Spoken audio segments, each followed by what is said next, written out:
Então, quem é a nossa convidada da noite? Nádia do Couto Vale. Ela é natural do Rio de Janeiro, mestre em educação e doutora em filosofia. Trabalhadora do Grupo Espírita André Luiz, na cidade do Rio de Janeiro. Expositora e escritora espírita. Editora da revista Cultura Espírita, do Instituto de Cultura Espírita do Brasil. Produtora e apresentadora de programas espíritas da Rádio Rio de Janeiro. Autora de vários livros. Pelos Caminhos da Educação, volume 1, volume 2, Desafios da Atualidade, volume 3, Bullying, Cyberbullying e Dependências, Reflexões à Luz do Espiritismo, O Mundo no Mundo da Criança e a Sese do Espírito, o caminho evolutivo do ser segundo o Espiritismo. Então, com a palavra, a nossa convidada, Nádia.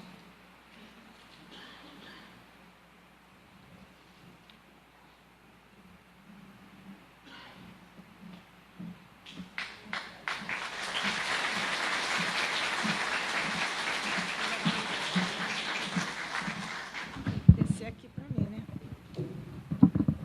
Tá bom aqui? Tá bom? Tá bom aqui? Que a paz de Jesus permaneça em nossas mentes e corações, hoje e sempre. Agradecendo inicialmente a acolhida generosa, a sinceridade, o desvelo e a confiança em me convidarem outra vez, porque venho com redobrado carinho aqui novamente a esta obra maravilhosa.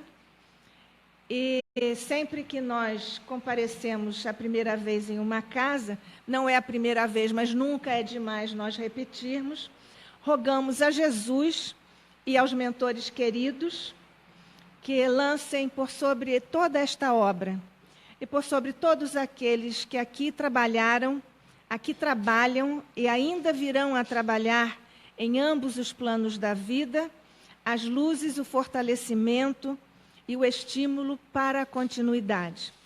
E possam esses fluidos generosos de Jesus e do plano espiritual superior igualmente recair por sobre todos aqueles que aqui frequentaram, aqui frequentam e aqui ainda virão a frequentar em ambos os planos da vida. Nesse mês de aniversário, os aniversários sempre nos reportam a felicidade, são um conceito que é algo variável para nós. Se nós perguntarmos às pessoas o que é a felicidade, e aproveito a oportunidade para transferir a pergunta a cada um de vocês, irmãos, encarnados e desencarnados, o que é a felicidade para você? Esta pausa é proposital, para você pensar um pouquinho. Mas vamos juntos pensar. Se nós perguntarmos a um operário, ele provavelmente vai dizer que a felicidade dele é conquistar uma casa própria. Se nós pensarmos, por outro lado, em um político, ele provavelmente vai dizer que a sua felicidade é o poder.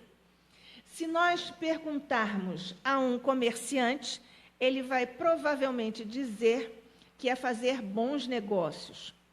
Se nós perguntarmos a um vovô ou a uma vovó o que é a felicidade, acho que nós acertamos dizendo que felicidade para eles é estar aqui.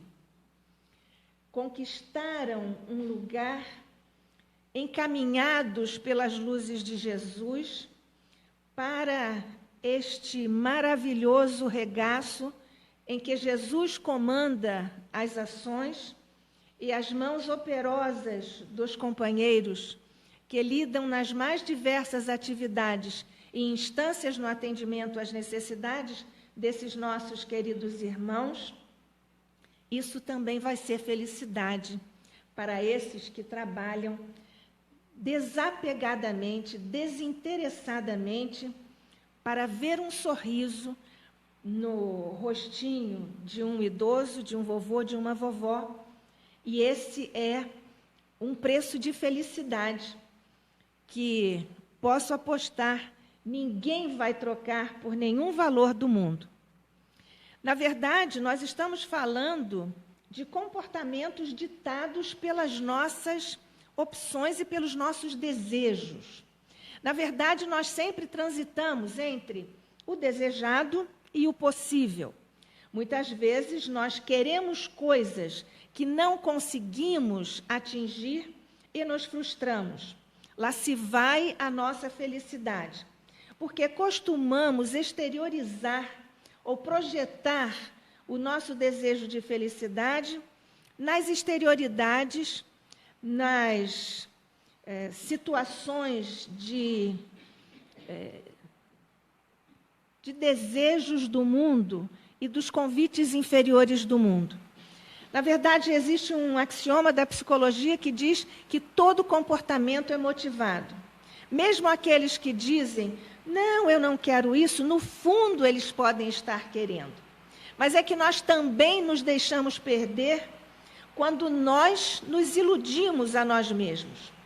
Nós, às vezes, queremos nos convencer de coisas que a nossa própria razão já colocou de lado, mas o nosso desejo, a nossa emoção ainda deseja aquilo. A doutrina espírita nos ajuda muitíssimo nesse decantamento dos nossos desejos. É sob este ponto de vista que nós colocamos os nossos valores. Nós temos valores que nós proclamamos. Nem sempre estão de acordo com os valores reais. São os valores reais que estão instalados no nosso psiquismo profundo, que determinam e definem as nossas ações, as nossas opções. E nós, não obstante, às vezes por falta de observarmos aquele maravilhoso conselho, mais do que um conselho, é um conselho advertência, de Sócrates, essa figura exponencial na história da humanidade. Homem, conhece-te a ti mesmo. Na verdade, isto que está lá no frontispício do oráculo de Delfos, devemos então nisso colocar uma vírgula e dizer, como está em Delfos, e conhecerás o universo. O nosso universo ainda é absolutamente misterioso, quase que obscuro, inabordável para nós, porque nós não desenvolvemos esse tipo de introspecção, de visita a nós mesmos em nossa interioridade, o que, se fosse feito de nossa parte, muito nos habilitaria, não só a estabelecermos, como agora está na moda dizer, com foco, aquilo que efetivamente representa a nossa felicidade. Portanto, nesse campo dos valores, nós temos, se nos reportarmos à filosofia dos valores, nós vamos encontrar lá na escola de Baden, que decorre, é uma das vertentes do pensamento de Immanuel Kant, o grande profeta no campo da filosofia. A escola de Baden trata dos valores e estabelece alguma coisa que tem uma afinidade com os postulados da doutrina espírita. O homem se conhece e se reconhece em suas carências.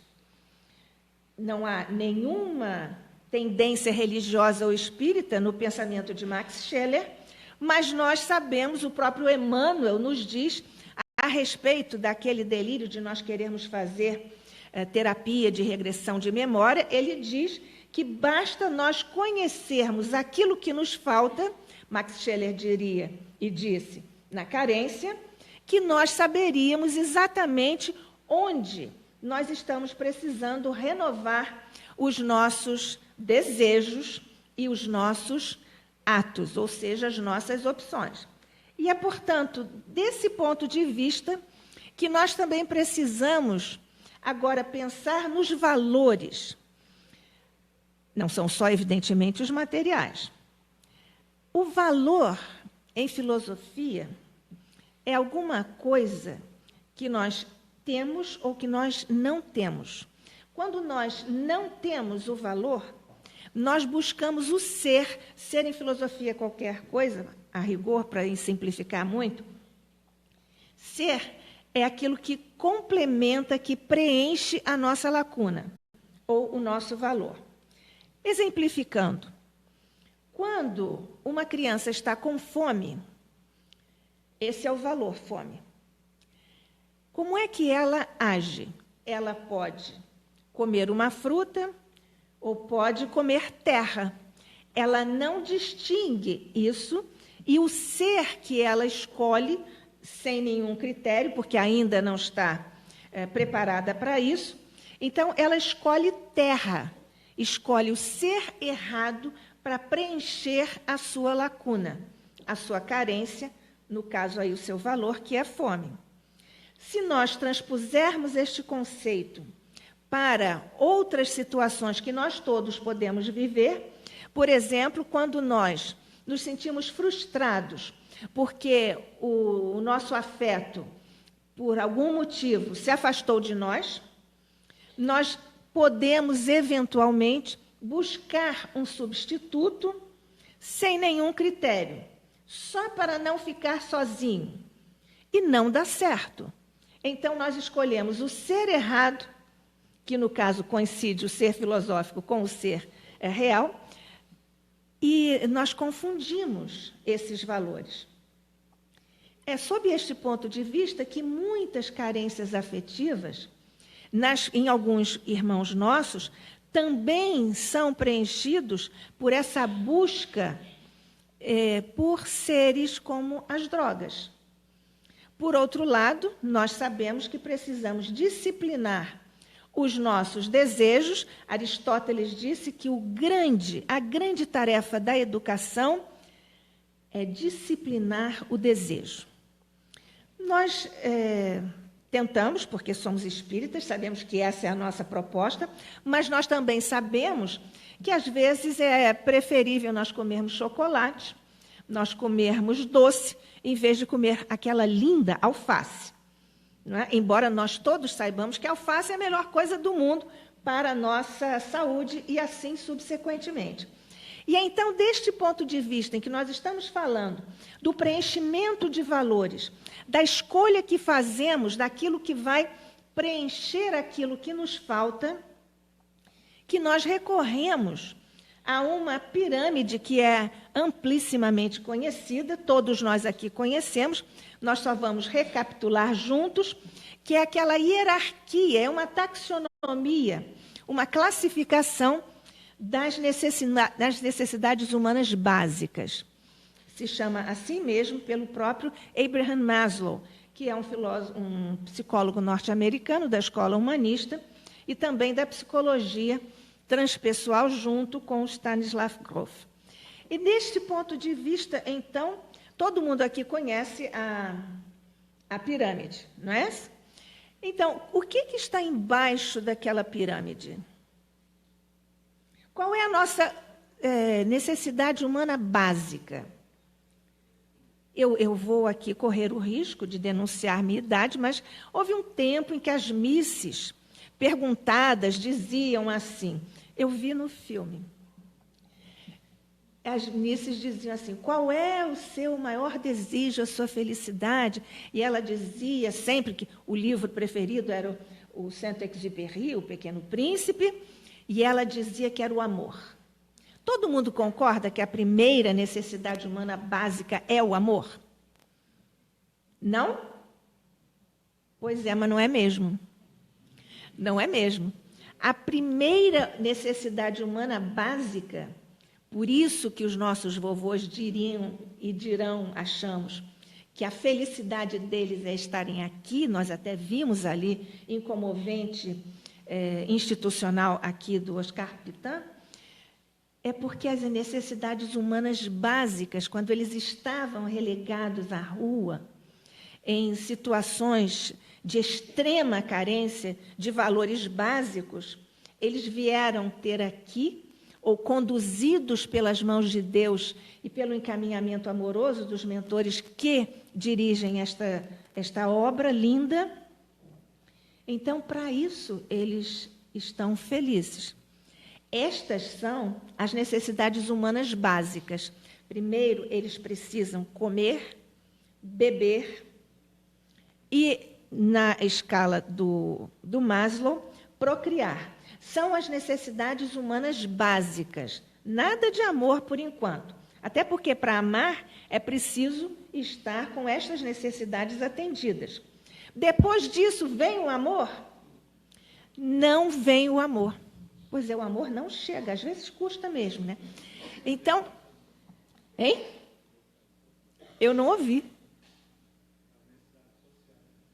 Às vezes está associado às necessidades sociais, perfeito. Mas o segundo nível de necessidades humanas básicas, já que o indivíduo pode comer, beber e procriar, ele precisa manter a segurança dele. Ele precisa manter essas conquistas. Por isso que ele precisa de habitação, pode ser até uma gruta, uma caverna. Ele precisa vestir-se por causa das intempéries. E é exatamente este nível de necessidades humanas básicas que vem depois daquele primeiro. Portanto, não adianta dizer que quer a casa antes de ter satisfeitas essas outras do primeiro nível. E no terceiro nível, depois disso... Mas vocês disseram que vocês já tinham o Maslow na cabeça. Pois é. Aí vem a sociabilidade e o afeto. Aristóteles disse que nós somos ser gregário. Nós não podemos dispensar a companhia do outro. Nós, aliás, estudamos isso na terceira parte do Livro dos Espíritos, a respeito das leis morais, e lá está a lei de sociedade. Porque nós precisamos, nesse embate, às vezes um combate, e às vezes um harmonioso encontro com os nossos irmãos, irmos nos lapidando reciprocamente. É deste ponto de vista, então, que nós precisamos estar com o outro e experimentamos uma espécie de afeto, de afetividade ali nesse contato. Esta é uma necessidade humana tão forte que nós vemos que muitas vezes as pessoas que estão sequestradas, elas interagem, buscam interagir com o sequestrador, com aquele que está ali responsável pela sua prisão, porque não consegue ficar completamente isolado. Por isso que esta é uma necessidade humana básica. E depois, bom, aí pode chegar, chegou, ele está louco para chegar aí, não? Ainda não é essa? Hein? A autorrealização está lá em cima da pirâmide. Agora vem estima e reconhecimento. Porque depois que nós temos estas necessidades atendidas, nós buscamos o reconhecimento pelo nosso esforço. Não estamos aqui fazendo apologia, mas certamente não fez e não faria, a apologia da vaidade. Mas há uma necessidade humana de que o outro nos veja e nos reconheça como o seu outro. E nessa relação eu-tu é que se estabelece essa relação agora de reconhecimento, e o nível de afetividade vai crescendo. E nesse reconhecimento pode, evidentemente, estar aí posta a questão do amor. Também na sociabilidade já pode aparecer aí a busca do elemento afetivo para a complementação do desenho de encarnação ou de vida de cada um. E depois, culminando lá em cima, a pirâmide, é que existe a autorrealização. Todo mundo diz que quer autorrealização, mas há ligeiros contornos de natureza conceitual que, às vezes, embaralham o nosso raciocínio, porque a autorrealização depende do nosso nível de realidade. Porque muitas pessoas dizem que querem se realizar com coisas que são inatingíveis para elas nesta encarnação. Por isso elas se tornam, às vezes, amargas, infelizes, porque querem forçar ali a vida, o desenho da encarnação, que nós sabemos, isto está posto lá, descrito às minudências por André Luiz em Missionários da Luz, em que nós participamos da elaboração da nossa ficha existencial, alguns chamam de ficha kármica, e nós temos conhecimento daquilo. Mas, às vezes, nos rebelamos contra as nossas próprias opções e aí nós nos frustramos. Um exemplo, lá no Rio nós temos o Teatro Municipal. Todos sabemos que para os grandes bailarinos serem os primeiros bailarinos, precisam estudar desde muito cedo, até por causa da configuração da estrutura óssea da criança, que vai precisando adaptar-se a certos movimentos. Cá entre nós são lindíssimos, mas alguns são muito esdrúxulos para nós, porque ficar lá naquele pezinho assim é um desafio da lei da física, não é isso? Então, e os pés ficam muito feios. Alguém aqui já viu os pés dos bailarinos? Você já viu? Pois é por causa deste sacrifício. Então, mas vale a pena, porque ali está a motivação deles, ali está o projeto profissional deles. Então, vale pagar esse preço por esse sonho, digamos. Mas uma pessoa que esteja com 30 anos de idade pode querer autorrealizar-se como primeiro bailarino do Municipal, e muito menos lá do Royal Ballet, lá da Inglaterra, ou até lá da Rússia? Isso é impossível. Esse exemplo que estamos trazendo, ele é extremamente exacerbado. Mas se nós transpusermos isso para alguns dos sonhos que nós ainda acalentamos, ou que pessoas, conhecidos, irmãos nossos, nos relatam que tem essa proposta, nós vemos que, às vezes, isso é absolutamente irracional, que não vai dar para conseguir, até porque não está no desejo da encarnação deles. Não existe o aval da espiritualidade para o desenho e a proposta de autoaperfeiçoamento nesta encarnação. Falta, naturalmente, amadurecimento espiritual para nós nos submetermos às escolhas das quais nós próprios também participamos. Coloca ali, por favor. Esta é a hierarquização das necessidades humanas básicas, e nós já falamos sobre elas, não é isso? São as necessidades fisiológicas, que nós já apresentamos, as de segurança, sociabilidade e afeto, estima e autorrealização. Tá bom? Agora, quando isso está satisfeito, está indo muito bem. Mas nós acabamos de lembrar situações em que não é possível, pelo próprio desenho da nossa encarnação, pelas nossas necessidades como espíritos imortais reencarnados, que não vai dar para atender muitas dessas coisas. O que acontece quando um desejo nosso está não atendido? O não atendimento das necessidades, básicas ou não, gera frustração. E como é que nós lidamos com a frustração? Existem, naturalmente, alguns mecanismos psicológicos. Existe, por exemplo, o retraimento. Eu fico frustrada, não gosto disso que está me acontecendo, então eu me entrego à apatia, eu não faço nada. Isso é um corrosivo do nosso psiquismo, sabemos, do ponto de vista evolutivo, é um problema para nós, porque não vamos dar conta, na sequência do nosso esforço evolutivo, para vencermos aquela situação. Esta é uma reação nossa quando nós nos frustramos. Nós ficamos desanimados, desalentados, perdemos o gosto de viver, dependendo da extensão da frustração e da natureza da frustração.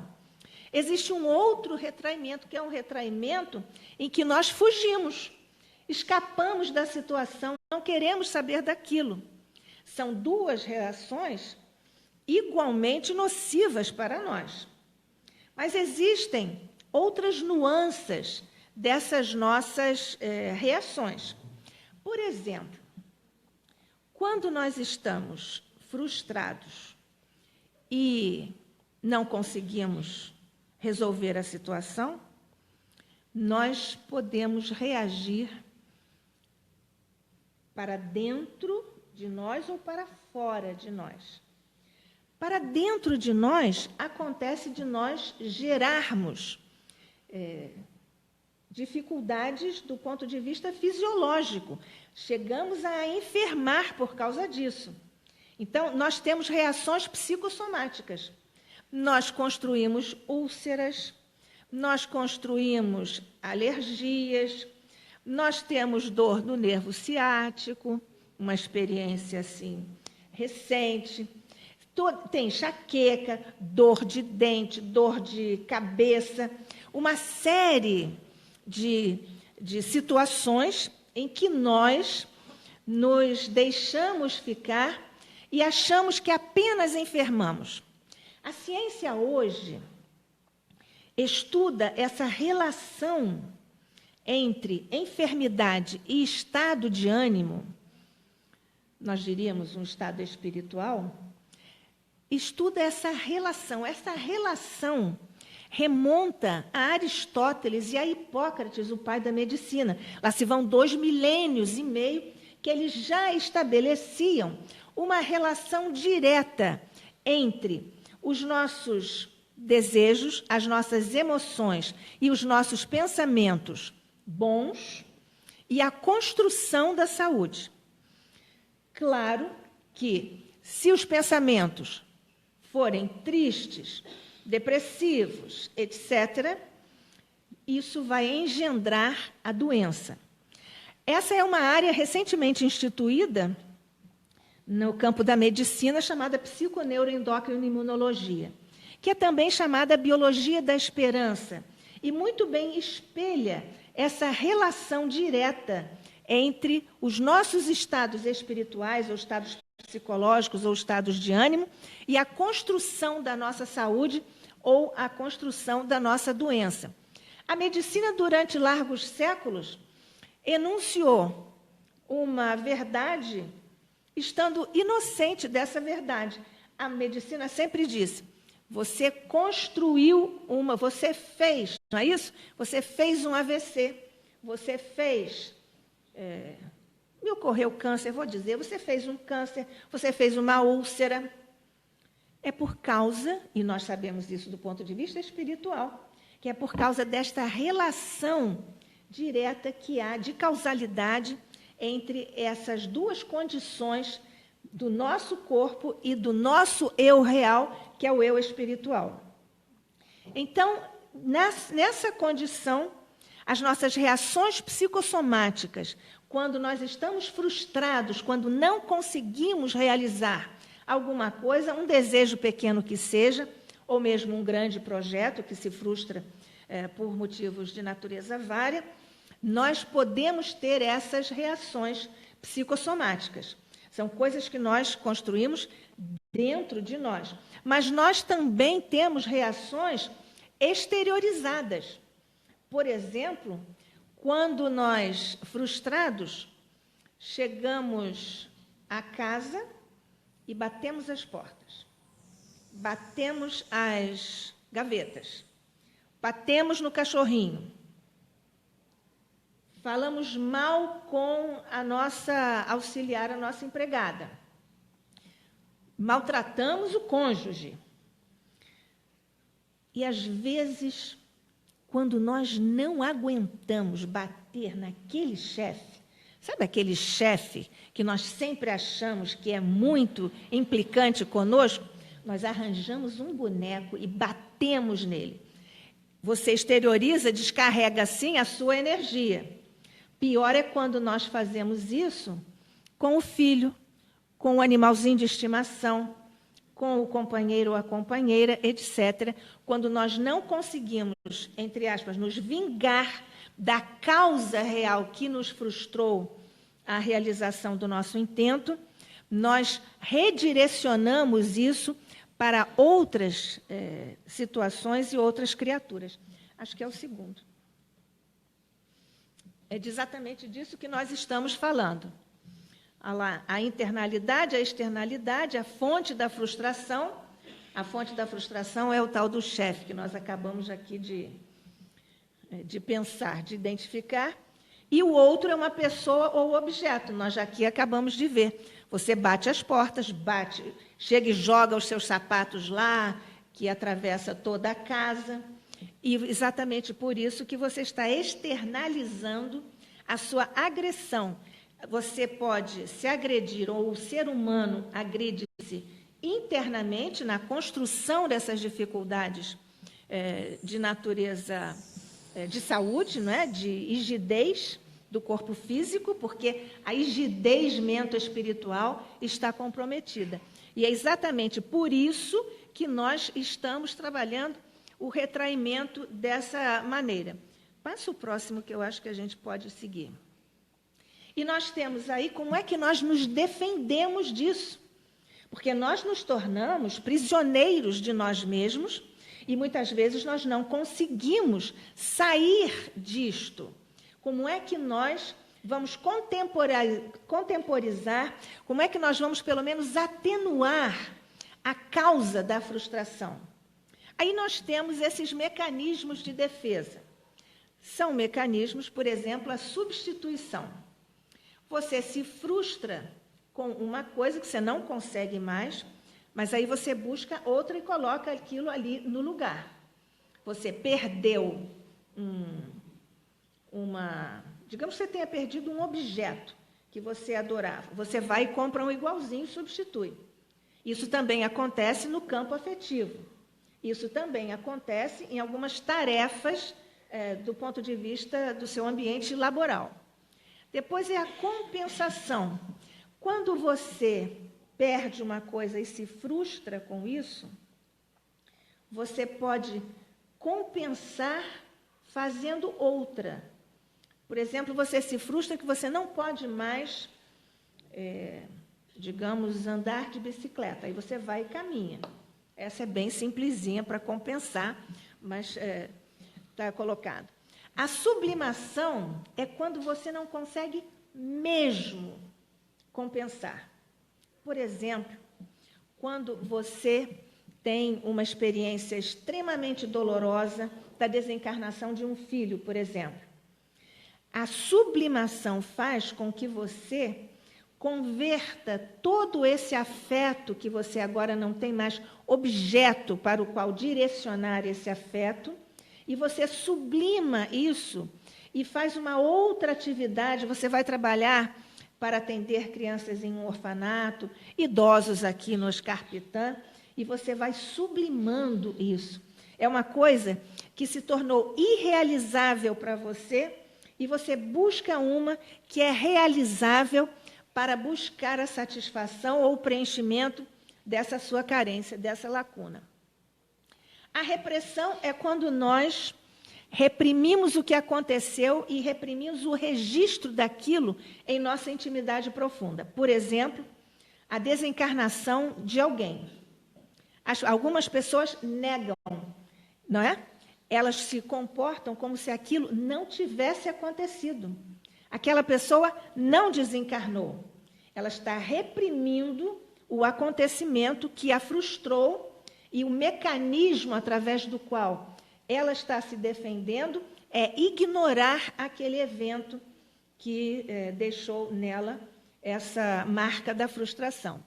E, naturalmente, as neuroses e psicoses, que são estados bastante adiantados, que nós sabemos, de culminâncias desses processos que não foram sendo resolvidos nas ocorrências anteriores.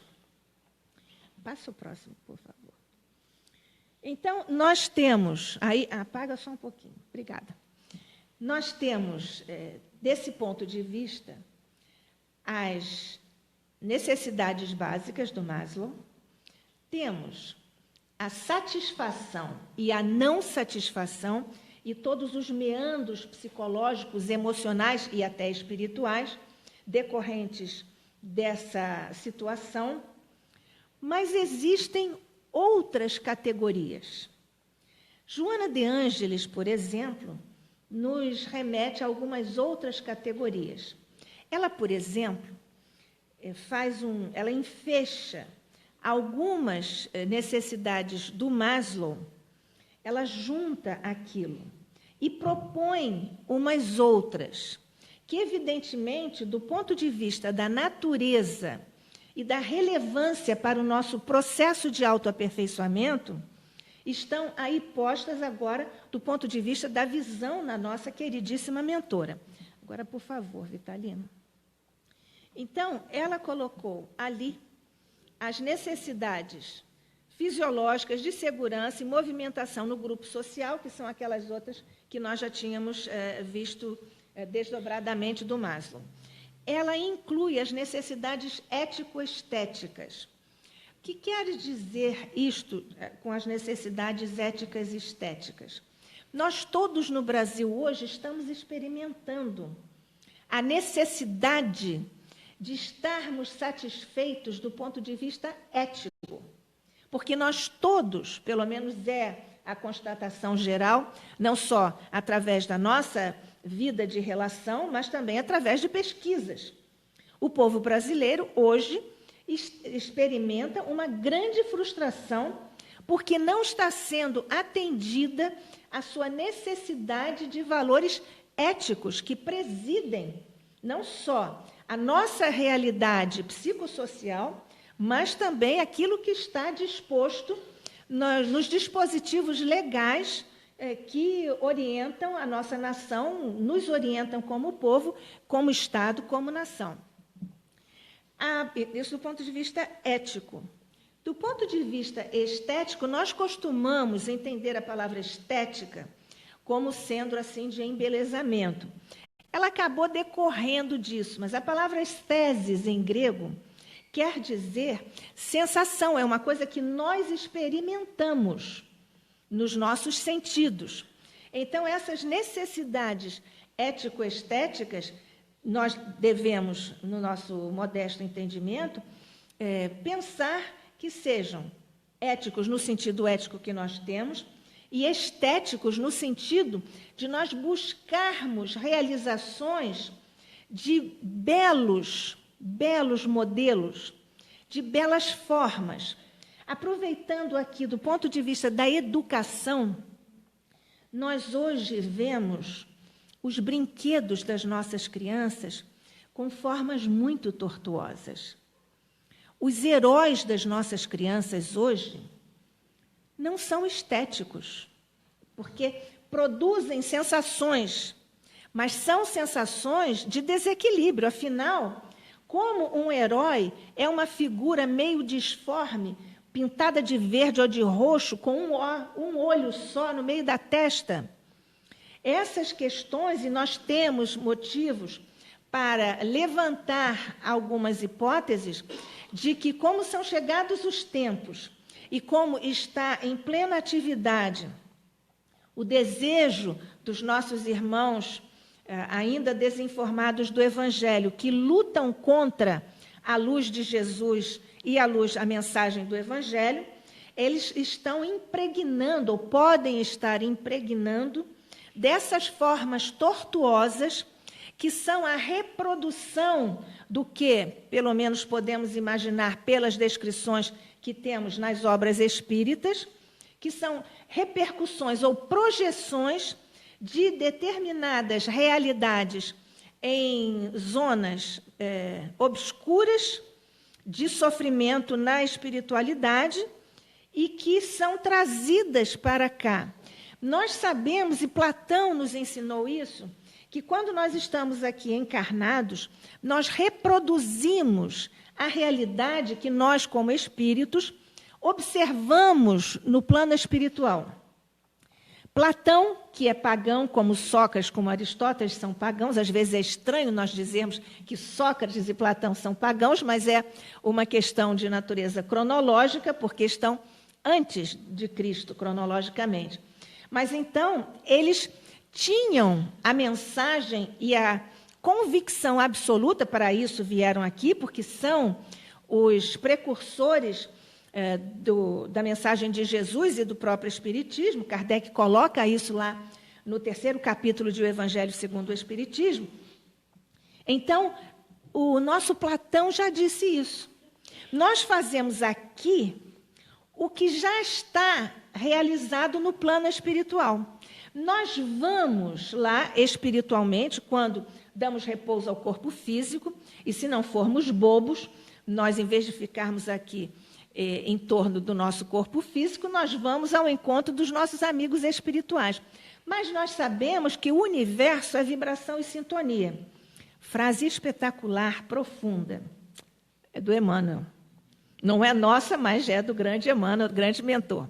Então, como o universo é vibração e sintonia, as criaturas que estão sintonizadas com baixos padrões vibratórios, com pensamentos de negatividade, nós sabemos que isso vai logo fazendo uma sintonia, um estreitamento de natureza vibratória e magnética, então vão ao encontro daqueles que se lhe afinizam vibratoriamente, observam determinadas realidades e trazem para cá, reproduzem aqui. André Luiz diz isso clarissimamente em Obreiros da Vida Eterna, quando ele diz que há um quadro de Dom Diniz que o pintor observou no plano espiritual.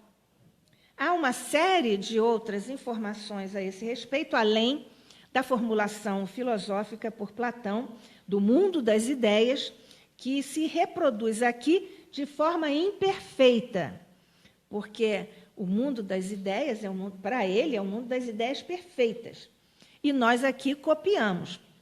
Temos um exemplo assim muito, muito próximo de nós aqui, e eu até fiquei bastante feliz, porque foi uma revelação carinhosa de um amigo de todos nós, que nos disse que aquela construção aqui que acolhe as vovós, não é isso?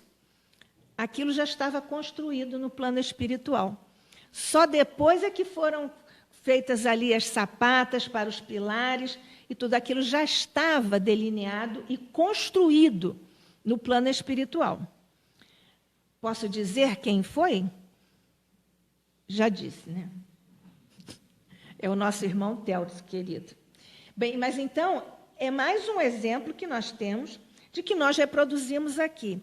Então, essa questão estética é a questão de você experimentar, ter experiências com os nossos sentidos. E por isso nós precisamos ficar muitíssimo atentos a estas questões que nós estamos deixando povoar a mente infanto-juvenil com essas formas distorcidas. Porque não é possível que um bonequinho para uma criança brincar seja projetado daquela forma. Essa é uma questão grave para a nossa educação, a nossa situação, o nosso papel como educadores, e se formos professores, aí aumenta ainda mais a responsabilidade. Então, é neste sentido do estético, remontando ao étimo grego, com esse conceito de ser uma sensação dos sentidos. E mais lá em cima, existem as metanecessidades. Abraham Maslow colocou no pico da sua pirâmide a autorrealização. Ele posteriormente, ele falou em metanecessidades, ou meta-realizações. Meta-necessidade é uma terminologia da nossa querida Joana de Ângeles. Mas, então, quando ele propôs isso, Ele só deixou isso como uma proposta, mas ele não desenvolveu, não caracterizou isso na formulação científica como psicólogo. Então, nós temos aqui, então, um esquema que nós pedimos licença à nossa querida Joana de Ângeles para fazer, seguindo mais ou menos o critério da pirâmide de Maslow e colocando aqui as questões da nossa querida mentora, que é um dos maiores nomes, se não o maior, no nosso entendimento modesto, o maior nome da psicologia no momento. É uma autora espiritual. Mas, enfim, o que são metanecessidades? Esse prefixo metar, em grego, quer dizer além de. As metanecessidades são aquelas que transcendem, que vão além das necessidades que nós vivemos na nossa vida cotidiana. E então essas metanecessidades são as necessidades do espírito imortal. E é nessa condição que nós começamos, estão vendo aqui a gradação de Maslow para a nossa querida Joana de Ângeles, que nos coloca e nos propõe agora as nossas necessidades como espíritos imortais.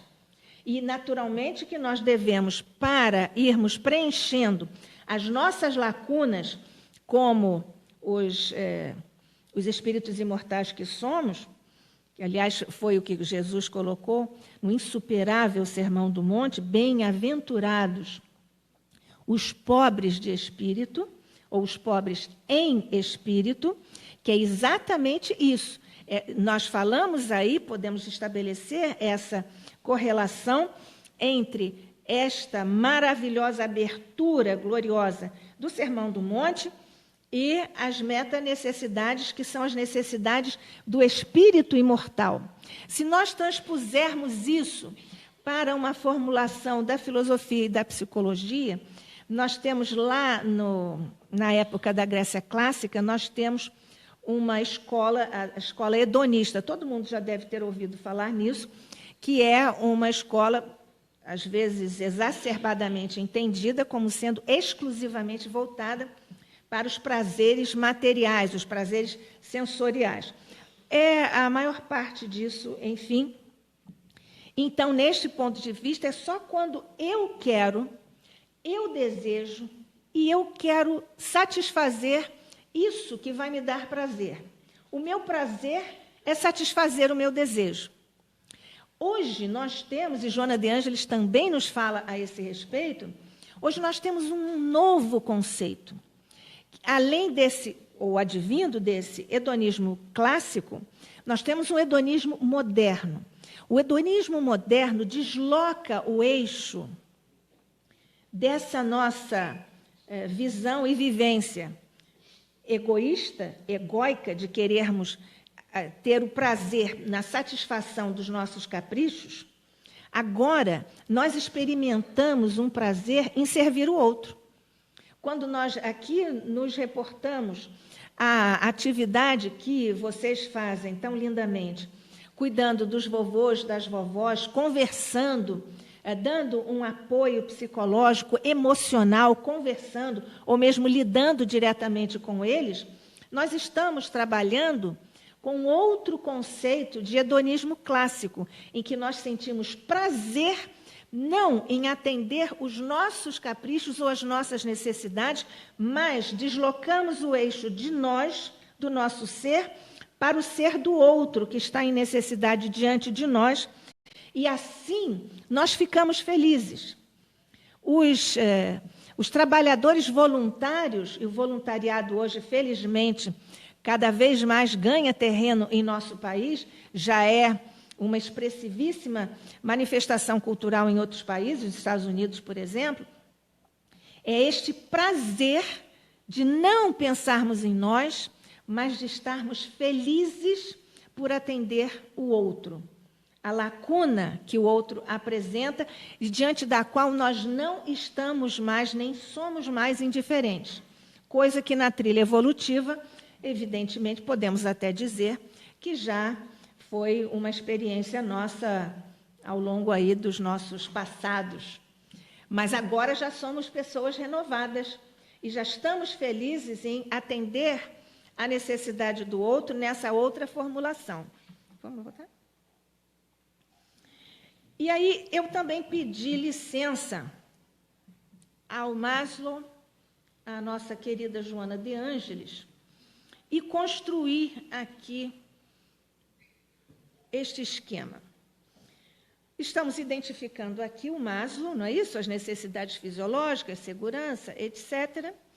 Temos ali no meio as ético-estéticas da Joana de Ângeles, temos as metanecessidades lá em cima, e em termos do processo evolutivo do ser na Terra, nós temos o homem velho. De que se alimenta o homem velho? Ele se alimenta de muita comida, de muita bebida, de grifes, de luxos, de tênis de marca, essas coisas, de ostentação, de joias, enfim. São inúmeras as situações que podem caracterizar o perfil do homem velho, que está voltado aqui para as necessidades humanas básicas. Aqui está o homem velho. Ele está nessa direção. Mas o homem regenerado está lá em cima, como nós já vimos, são as metanecessidades do espírito imortal. Então, se nós traçarmos uma linha evolutiva do homem velho para o homem regenerado, e se nós ali conseguirmos, como foi o nosso propósito, estabelecer o quanto, na nossa encarnação, nós revelamos, quando estamos ainda na condição de espírito, homem velho, e do quanto representam, nesse escalonamento, nessa hierarquização, o quanto representa o anseio do homem evoluído, do homem regenerado, nós vamos ver e podemos exemplificar, por exemplo, com Chico Xavier.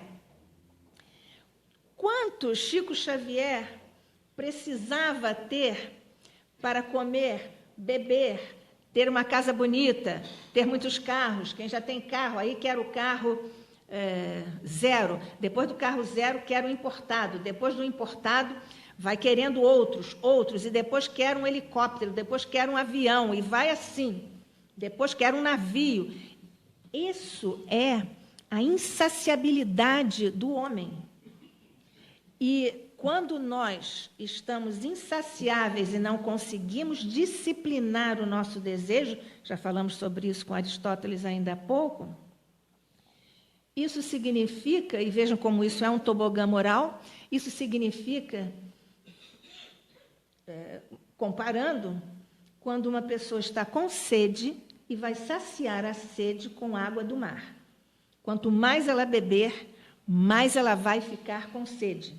É exatamente o que acontece conosco em termos evolutivos, quando nós não estamos vigilantes, como Jesus nos mandou ficar, e ele primeiro disse vigiai, só depois é que ele disse orai. Porque senão nós oramos e pedimos coisas insensatas, coisas erradas do ponto de vista da nossa proposta evolutiva. Então, o homem velho tem muito pouco lá em cima. Está vendo como está pouquinho lá em cima?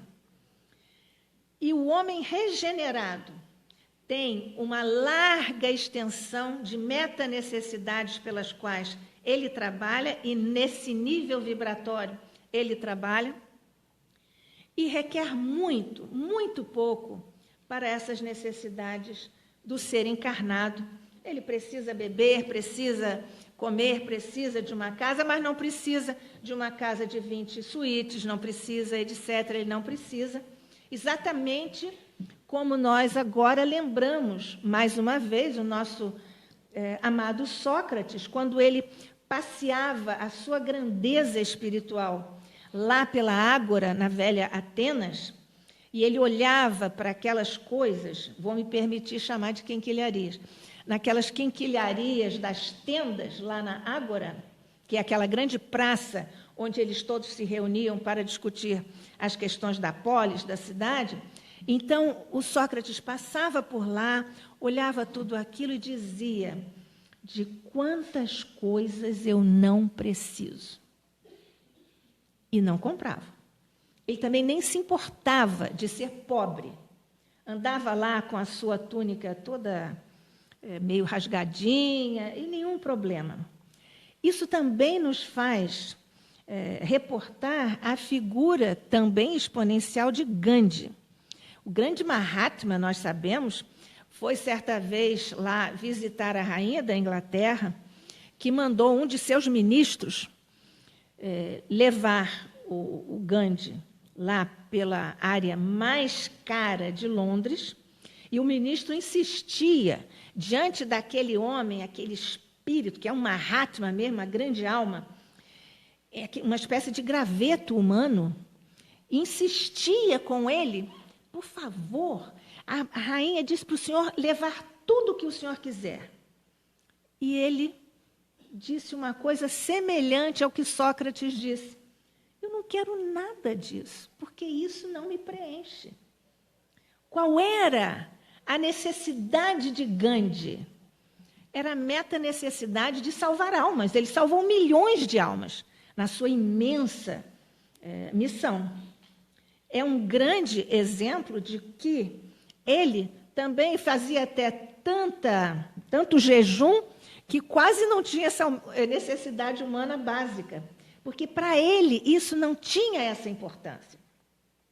Este é um grande recado para todos nós, quando nós pensamos no que seja a felicidade. Nós pensamos, e essa é a proposta, é um capítulo do nosso livro que está esgotado, Reflexões à Luz do Espiritismo. Quando nós pensamos na nossa felicidade, e nós começamos perguntando o que significa felicidade para esta criatura, aquela criatura e aquela outra, depois disso, nós temos uma noção, pelo menos do ponto de vista conceitual, do que seja a felicidade para o espírito imortal. Temos exemplos a serem seguidos. Basta nós colocarmos toda a força da nossa vontade, todo o empenho do nosso ser, toda a sinceridade no nosso projeto evolutivo, para nós transitarmos desses delírios de fixações nessas necessidades de baixo nível em termos maslovianos, para nós atingirmos, para nós os píncaros na Terra, das vibrações do homem regenerado, que está chegando aí, como nos diz Santo Agostinho, no capítulo 3º do Evangelho segundo o Espiritismo. Na verdade, o homem, maior homem que a Terra já viu, o nosso guia e modelo, uno com o Pai, perguntado, certa vez, respondeu: minha vontade, leia-se, meu desejo, minha felicidade é fazer a vontade do Pai. Que a paz de Jesus, do nosso Pai e dos amigos espirituais que aqui estão, permaneça conosco hoje e sempre. Que assim seja.